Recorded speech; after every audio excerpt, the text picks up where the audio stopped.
Travis, how do you look back at that stretch last year? You sit out week 18, I guess it was, and played really well in the playoffs. How does that configure, and did you learn something from that? I mean, yeah, you every single year you kind of put everything into perspective at the end, get a full self scout, and try and understand not only what happened on the field but emotions throughout the year, kind of the ups and downs you have as a team. You gotta take all that into account and really dissect it, right, and understand how you can learn from it and how you can be better from it. And I think that last year the ups and downs and the challenges we were presented, I think the team handled it great. And I think the biggest thing on that is just taking that mentality. All the leaders and all the people that have been in this building, taking that mentality and just implementing it into the season this year. What about just for you personally? I mean, just that. As a leader, I take a lot of responsibility to make sure that we're all on the same page in terms of the emotion and the energy and how we're attacking the day every single practice day, even if it is minicamp. What do you think about this group? You've had busy off seasons throughout your career, but probably not one quite like this last off season. How are you handling it? And are you does this feel like like a home when you come back here? Oh yeah, Kansas City's been home for me for the past 11 years, and I'm reminded that every single time I come back into the city. I do take the off season to get away and kind of recharge, but at the same time, I'm a football player. I love playing in the NFL, and this will always be my main focus. But outside of that, football ends for everybody. So kind of dipping your toes in the water and seeing what you like and in different areas and different career fields, I think the offseason is the best chance you can get to try and explore that and set yourself up for after football. What's been the most emotional for everybody? This past year was the first time you kind of acknowledged that retirement was kind of seeping in there. You've reworked the contract and everything. I mean, what kind of led you to make sure that you wanted to come back this year? And what do you feel is how many years you got left? I can't put a time frame on it, man. I love coming to work every single day. Obviously, I know that there's opportunities outside of football for me, and I think you got to keep in perspective that I'm still a little kid when I come into this building, man. I know I'm 34 years old, about to be 35, but I have a love to do this right here in the middle of the heat in June. I love coming to work every single day and doing this. So I'm going to do it till the wheels fall off, and hopefully that doesn't happen anytime soon. But I can definitely understand that it's towards the end of the road than it is the beginning of it. And I just got to make sure I'm set up for after football as well. Travis, how important do you think? How important do you feel the Chiefs made in their off-season moves? Obviously, last year was a little bit stressful on the body, for you. But with them bringing to Hollywood, drafting Xavier, the team looked like offensively be able to stretch the field this year to give you a chance to get underneath more often and not have so much wear and tear on you this season. Wear and tear me, baby. I'm ready for it, man. Put the load on me. I love being accountable for the men and women in this building and Chiefs Kingdom. I love the aspect of everybody counting on me to try and make that play for the team and just do the right things out there on the field and better judgment for the team. And I just I don't think that anything from last year put more miles on me, made me less of a player. I think it was all in all, it was just focus, being my own worst critic. And capitalizing in situations that I should have. Travis, in Worthy and Hollywood, you guys added obviously two really fast guys. What's that going to do for the offense? I mean, it's unbelievable that Veach finds ways to bring in not only guys that have talent, that have unbelievable skill sets, but are good people. Just being able to get to know them over this off season, it's just been cool. That Hollywood and X are just, they're down-to-earth, humble guys, and they love coming to work and they love football.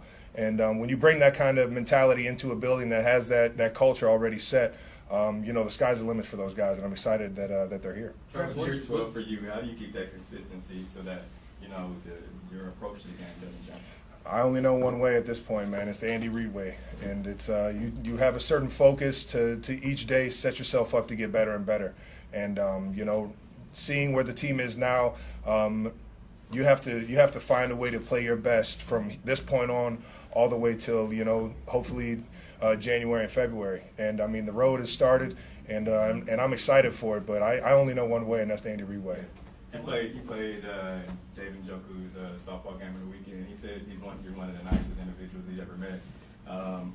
Where do you get that from? Like, is it something that's taught from Chief dad? Njoku, man, my guy. He's one of a kind, man. And I'm so excited for his upcoming season. He made huge strides last year, and is really becoming one of the premier tight ends in the league.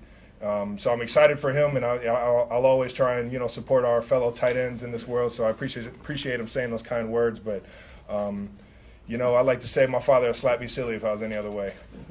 Sometimes you just got to straighten up and do the right things. And I think over the course of my life, I found that being kind and being genuine and being just who I am and true to that, I think that's the right way to live. And sure enough, I really appreciate David for saying something like that. But I'll say my family, my mom and my dad, are the reason why I'm just always a friendly guy.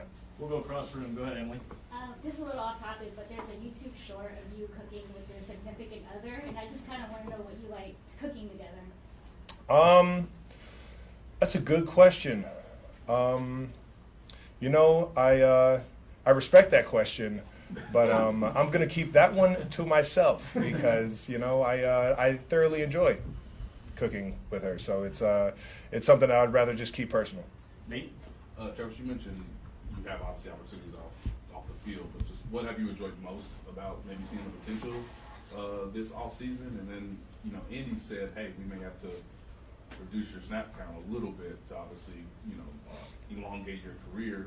How much of a back and forth is that between you and Andy? I mean, it's my job to make sure that Coach Reid has full confidence in me to whenever he needs me out on that field or whenever I'm out on that field, I get my job done. And that's my job as a player.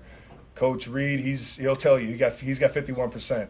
So as much as I want to be out there every single play, I understand that it's for the betterment of the team when I'm not. And I've had to kind of understand that over the past couple of years, and I'm more comfortable with that right now because of the guys that we have in the room, their ability, like Noah. Jay Wiley's doing a great job right now. Obviously, we brought in Irv. We got a lot of great tight ends in the building, and it's just, it's fun seeing them have success as well. And, their skill sets are top tier. So, we have a lot of success, and we have a lot of trust in the guys in the building for sure. What's been the best opportunity this summer, by the way? Just What's off that? the field. Off the field? Yeah, what's been the best opportunity? Man, that's a great question. I would say, getting a little more comfortable in front of the camera, doing some things in the acting world, I think has been some fun that I've had. So, look out for that coming up soon. We'll do last three. We'll go Pete, Neil, and then Todd. Go ahead. Just your thoughts on two players. One in your own room, Jared Wiley, the rookie, and then on the field, Brian Cook, just how far he's come along here.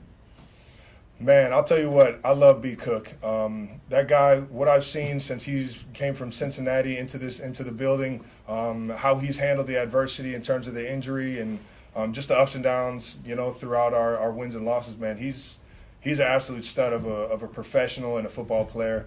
And you can just see him getting better and better every single snap, every single day. And it's because of his mindset and how he approaches really life. And, man, I just love that dude. And then the rookie in your own room, Jared Wiley. Jay Wiley, man, I'll tell you what, man, he's got a lot of upside. He's got a lot of upside, very comfortable, smart guy. I would say he's a lot further along than I was as a rookie in terms of just understanding the offense and really seeing the field. He's trusting what he's seeing right now, and I'll tell you what, 1-5-11, the quarterbacks are on time with it, and it's fun to watch him kind of take off and get more comfortable out there. Neil? The NFL Network had a bunch of experts on, and they all agreed it's almost impossible to win 3 in a row. And it's not a knock on you guys, but the odds are against it. What do you say to that? You can always bet on the Chiefs, baby. On that same ground up front, you talk in here about this time of year about legacy a lot and keeping working hard and trying to do that. Have you guys verbalized three-peat amongst yourselves as players? You guys talk about it or no? No, it's really only come up when I got cameras in front of me.